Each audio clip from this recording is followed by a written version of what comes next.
Assalamualaikum students, how are you? I hope you are doing well. Okay, so today our topic is chemical equilibrium. So we are going to learn about chemical equilibrium, and by the end of the lesson we will able to understand what is the difference between forward and backward chemical reaction and what is mean by chemical equilibrium. So for this you have to observe the this pendulum. I made it by myself with the help of a ball and a rope.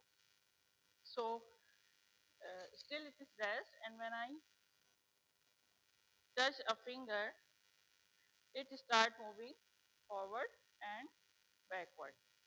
As you can observe that it is moving forward and then coming back again backward. After certain time, it comes to rest again. तो इसका क्या मतलब हुआ?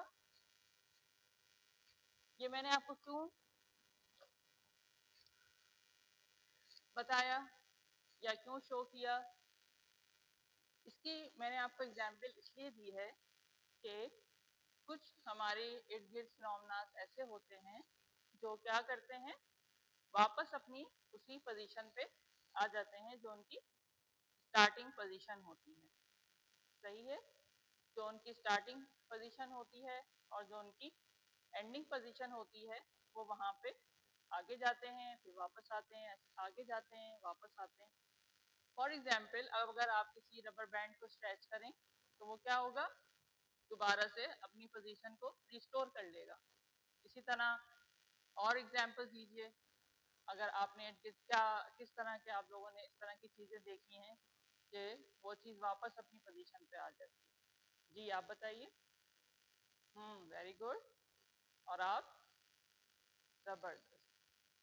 अच्छा, तो ऐसी ऐसे फिनोमेनास या ऐसी चीजें वो कहलाती हैं रिवर्सिबल प्रोसेसेस। ठीक है, क्या कहलाती हैं? Reversible processes.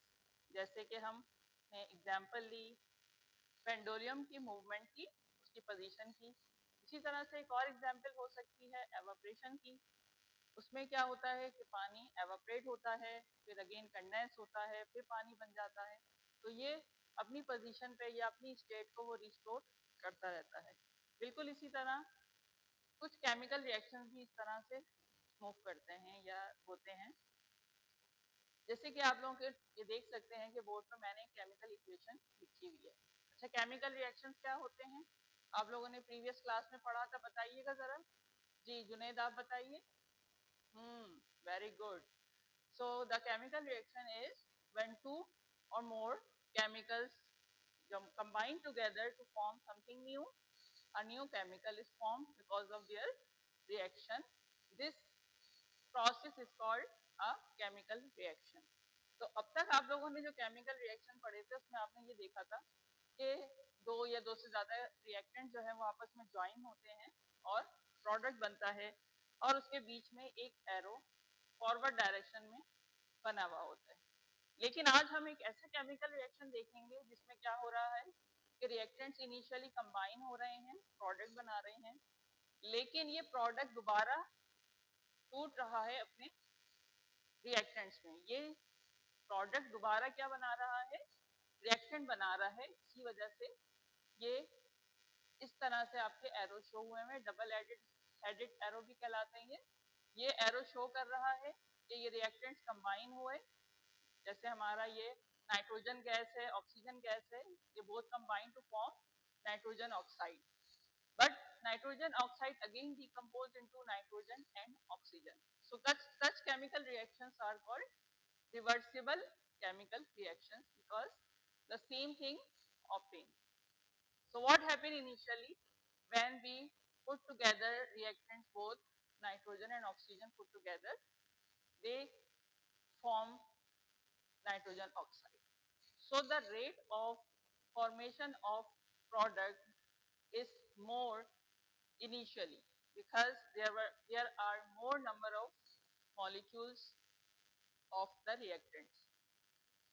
करेक्ट हो गया। इनिशियली रिएक्टेंट के मॉलिक्यूल ज्यादा होते हैं और वो आपस में कंबाइन होते हैं, प्रोडक्ट बनाते हैं, लेकिन इसके मॉलिक्यूल्स कुछ ज्यादा होते हैं तो ज्यादा तेजी से फॉरवर्ड रिएक्शन ज्यादा स्पीड से चल रहा होता है। तो initially rate of forward reaction is more. So what is mean by rate of forward reaction? Rate of forward reaction का मतलब क्या है कि आगे की तरफ रिएक्शन को के मूव करने की जो स्पीड है या प्रोडक्ट बनने की जो स्पीड है वो ज्यादा है as compare to reversible reaction या बैकवर्ड रिएक्शन। तो जितनी स्पीड से ये हमारा फॉरवर्ड रिएक्शन है और ये हमारा क्या है, बैकवर्ड रिएक्शन। तो फॉरवर्ड का मतलब है कि रिएक्टेंट्स कंबाइन हो रहे हैं, प्रोडक्ट बना रहा है, और प्रोडक्ट दोबारा रिएक्टेंट अगर बना रहे हैं तो वो हमारा कहलाता है बैकवर्ड रिएक्शन। तो जब बहुत सारे प्रोडक्ट बन जाते हैं तो क्या होता है, दोबारा से रिएक्शन जो है वो सॉरी प्रोडक्ट जो है वो रिएक्टेंट बना रहे होते हैं, तो फिर रेट ऑफ फॉरवर्ड रिएक्शन के बाद आ जाती है बात रेट ऑफ बैकवर्ड रिएक्शन।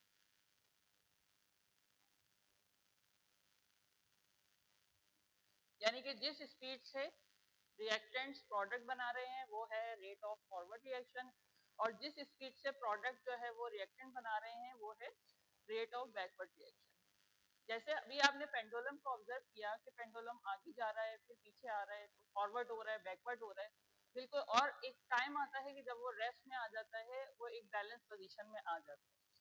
तो ऑल्दो कि वो एक बैलेंस पोजीशन पे मौजूद है, लेकिन वो उसके ऊपर जो फोर्सेस एक्ट कर रही हैं, ग्रेविटी एक्ट कर रही है, यहाँ से टेंशन एक्ट कर रही है, तो they both cancel out each other. ठीक है। इसी तरह से ऑल्दो के रिएक्शन फॉरवर्ड भी चल रहा है बैकवर्ड भी चल रहा है, लेकिन एक टाइम आता है कि जब दोनों का रेट क्या हो जाता है, बराबर हो जाता है। उस पॉइंट को कहते हैं इक्विलिब्रियम। इक्विलिब्रियम एक ऐसा पॉइंट होता है कि जिसमें rate of forward reactions becomes equal, rate of forward reaction becomes equal to rate of backward reaction। इस पॉइंट को कहते हैं केमिकल इक्विलिब्रियम। क्या कहते हैं, केमिकल इक्विलिब्रियम।